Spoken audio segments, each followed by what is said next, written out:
A commemorative rally was organized by the Manipuri community in front of the Agartala Town Hall on Thursday to observe the 35th Manipuri Language Day.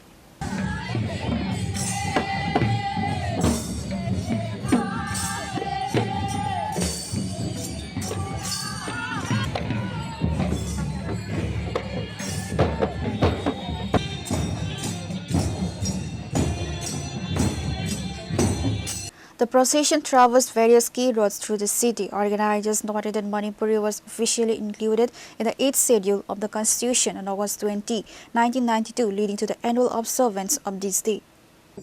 Manipuri Bhasha 1992 20 August সংবিধানে অষ্টম তফসিলে অন্তর্ভুক্ত করা হয়। এই ভাষা আমরা বিভিন্ন মণিপুরি সাহিত্য সংগঠনের পক্ষ থেকে আমরা মণিপুরি ল্যাঙ্গুয়েজ ডে হিসেবে আমরা পালন করে আসছিলাম। তো আমাদের Manipuri language development advisory committee আমাদের আছে। মিটিংয়ে আমরা প্রস্তাব রাখলাম যে আমাদের এই 20 অগস্ট দিনটিকে মণিপুরি ল্যাঙ্গুয়েজ ডে হিসেবে অবজার্ভ করার জন্য।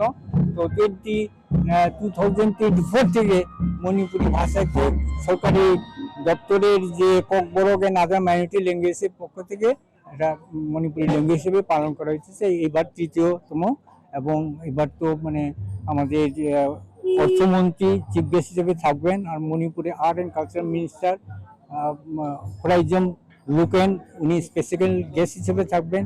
ত্রিপুরার বিভিন্ন মণিপুরি অধ্যুষিত অঞ্চল থেকে এসে আমাদের এখানে বিভিন্ন কালচারাল টিম নিয়ে এসছে।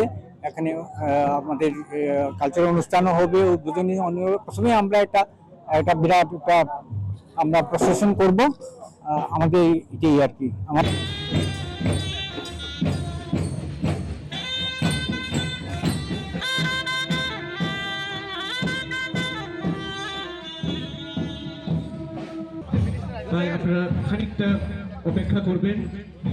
Reporter Bandaran and Amit from Agartala, Chini Khora.